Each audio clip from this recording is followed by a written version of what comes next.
A few years ago, a painting sold for almost $1 billion. George, can you imagine one piece of art selling for that much money? You give a thought you want to put up? George has something he wants to put up, try to get some bids this morning. That was an amazing price for this painting. Even the artist who painted it, I think, would have been amazed to hear that his painting had sold for that much. The artist's name is Rubens. He's one of the great painters in all of history. He paints with these vivid, powerful colors. You can see it on the screen, or you can see paintings like his on the internet. They're not quite the same as seeing one in person. He uses what I call a kind of hyper-realism. The colors are so vivid, there's so much depth to it that it's almost overwhelming. Rubens had a really tough childhood. His dad got about town a little bit and had lots of children with ladies who weren't his wife. Who were members of the court in Holland and Spain, and his dad was in jail a lot because of that. And Rubens came out of that experience and became a very religious person. He became a person who was well known for painting religious paintings. They're usually very sweet, very nice angels. A lot of the things we see around the nativity at Christmas time are Rubens' paintings. But this painting is different. This is his most mature piece. The piece that came at the end of his career. It's taken from the gospel passage that Barbara read just a few moments ago from the 2nd chapter of Matthew.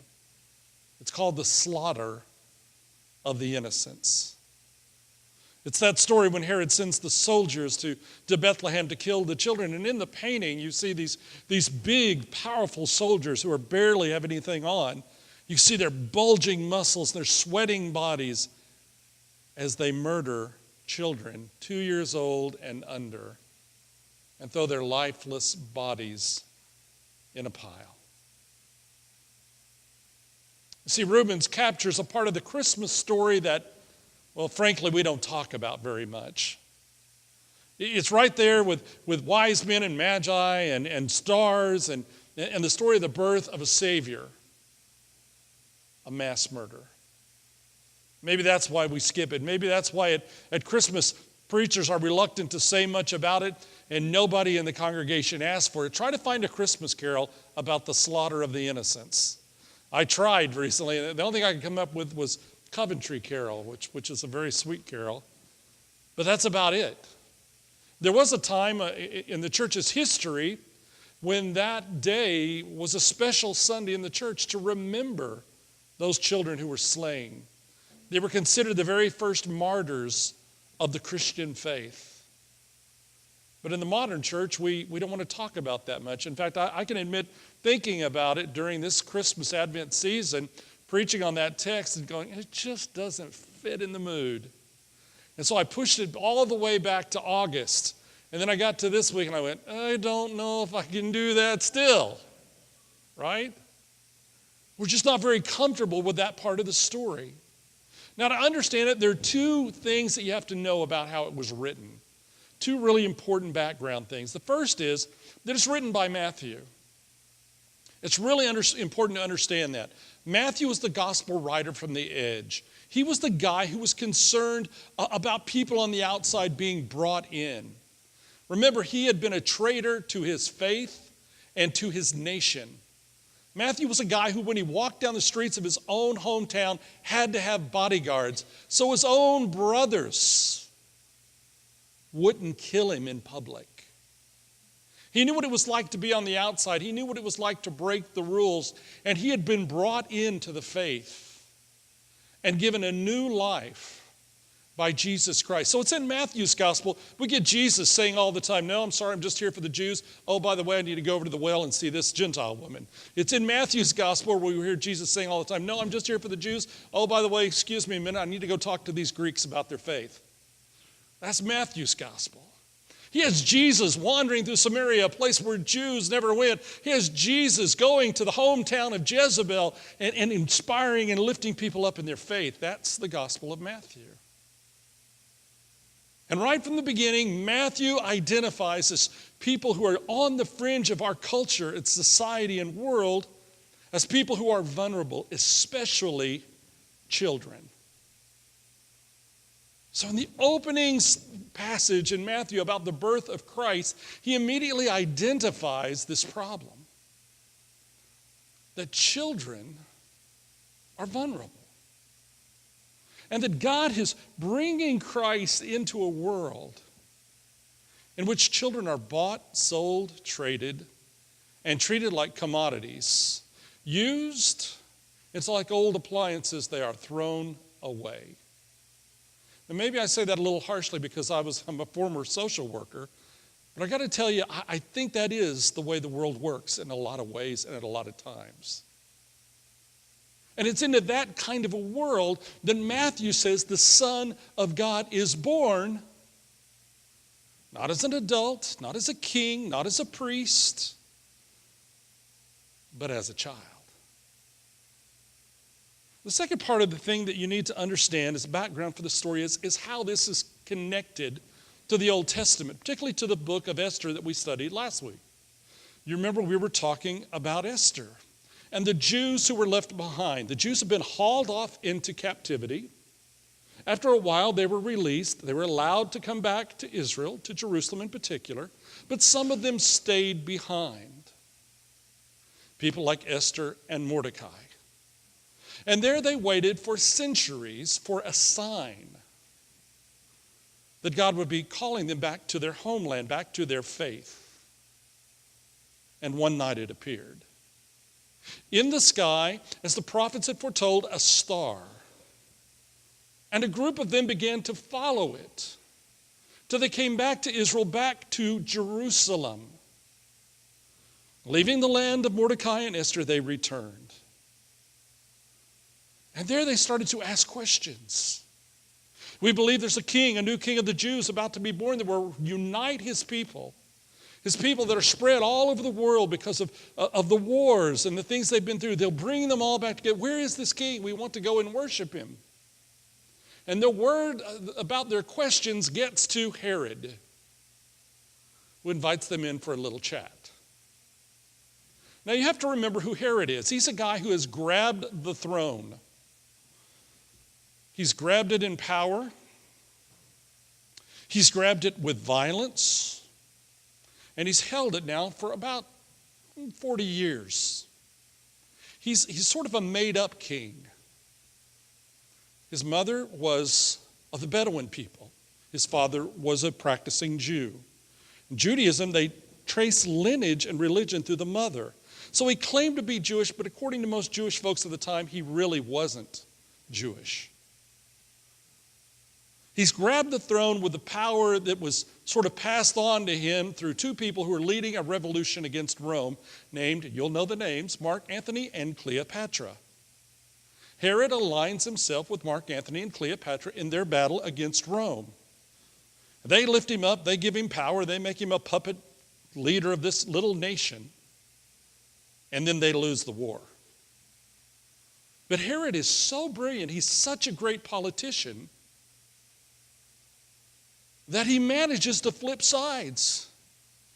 When the Romans who win come calling on him, the Romans who win the revolution come calling on him and say, hey, you back these other guys over here, now it's time to pay the price. He goes, let me just tell you why I did that and what I can do for you. And before long, they're adding more territory to his kingdom. The guy's brilliant. He's also one of the greatest builders in history. He builds these monuments and fortresses and things like you can't believe. I could take you today, and you can walk through palaces that hang off the side of cliffs. You can walk on fortresses that seem invisible from the ground. Even with binoculars and telescopes, you can't see them. When you get up on top of the mountain, there they are, blended into the natural earthworks. I can take you to just outside of Bethlehem. We can stand there and look where the angels once sang and look at the little town of Bethlehem. You'll see a great mountain behind it that looks like Mount Scott, completely man-made by Herod and his crew, as his fortress and final resting place. The guy was amazing. That's why he was called Herod the Great. He was also a serial killer. He murdered anybody that he thought might have any kind of claim on his throne or be in his way politically. In fact, the Romans had a standing joke in the Roman court about Herod, their puppet king. Now remember, Jews do not like pigs. They don't eat pork. right? So the joke in the Roman court was, it's better to be Herod's pig than Herod's son, because you have a better chance of surviving. He had 10 wives, most of them disappeared, nobody knows what happened to them. He had dozens of children, many of whom he personally killed, others he had killed, because he thought they might be a rival to his throne. That's the kind of guy they call the wise men in for a chat. And he says to them, I hear that you're trying to find the new Jewish king. Don't you know that makes Herod happy, right? And he says to them, when you find this king, I want you to tell me where he is that I might go and worship him. Now, the fact he could say something like that with a straight face tells you everything you need to know about Herod. So just go find Jesus, this baby that's going to be born, and let me come worship him. Forget the fact that I've murdered my own family. Forget the fact that I've murdered my political rivals. Just forget about all of that. Just let me in the room with the baby. You know, I used to have a cat that had that smile. My grandmother had a bird, she had a cat. The cat always seemed to be smiling at the bird, I don't think for the right reasons. Just don't think so. Now, Matthew's story is here to do a couple of things. The first thing it's here to do is to say that in the face of evil, simple, common, everyday folk are who God uses to win the battle. You see, sometimes folks like us who go to church on Sunday and go to Bible studies and think, we kind of negate our power, our calling, and our purpose in the world. We just try to be good people. God has more in store for your life than being good. God sees you as a hero. God sees you as someone he can lift up to use to battle evil. And it happens in this story. Here are these refugees from Persia, and God works through them. God speaks to them, they listen to God, and they leave by a different route. They never tell Herod where the baby is. And then there's this guy, Joseph, who's just a common working guy. He reminds me of my dad going to work every single day with his little lunchbox. Just getting work done, taking care of his family. And God speaks to Joseph, this common everyday working guy who's been given the task as the protector of the Son of God. God doesn't use a king, God doesn't use a priest, God doesn't use an army. He uses a common everyday guy, Joseph. And he speaks to Joseph. And Joseph listens. And he protects Jesus. And he watches over Jesus. And when the time comes, he takes Jesus to Egypt for safety. Now, when we hear that story as modern American Christians, that doesn't mean that much to us. Egypt's just another place on the map like Jerusalem. But for Jews, oh my gosh, that story had power. Because in Egypt, they had been slaves, and God had delivered them out of Egypt. And they remembered the story of how the Pharaoh put the little Jewish babies to death, or tried, until God intervened through the midwives, common folk. And how one little baby named Moses was saved when God worked behind the scenes to defeat evil. And now here's another baby. Jewish babies being threatened. Another baby that's being threatened that will be saved by God through the efforts of everyday common folk. Matthew is saying to us, that's part of who we are. That's part of who we're called. In the opening chapters of Matthew's gospel, he wants us to understand that's what we're supposed to be doing. Protecting the vulnerable, helping those who are on the edges or disenfranchised children. There's the second thing that happens in Matthew's gospel. You see, it's easy for us to look at Herod and put him in the same category with some of the people saying some of the stuff we hear in the news today. We hear leaders talking about war, nuclear war, all kinds of things. And it's easy to just lump them all into one category and say, well, at least I'm not like that. But Matthew doesn't let us off that easily. You see, Matthew believes there's a little bit of Herod in every one of us. Matthew says there's a little bit of Herod in you and you and you and you and me. There's this thing inside of all of us that we want to be in control. to the point where sometimes maybe we do some things we shouldn't do or fail to do some things we should in order to maintain our control and our self-security. So Matthew's gospel right from the outset is asking us the question, if your heart is a throne room, who sits on the throne? Is it you? Or will you let Jesus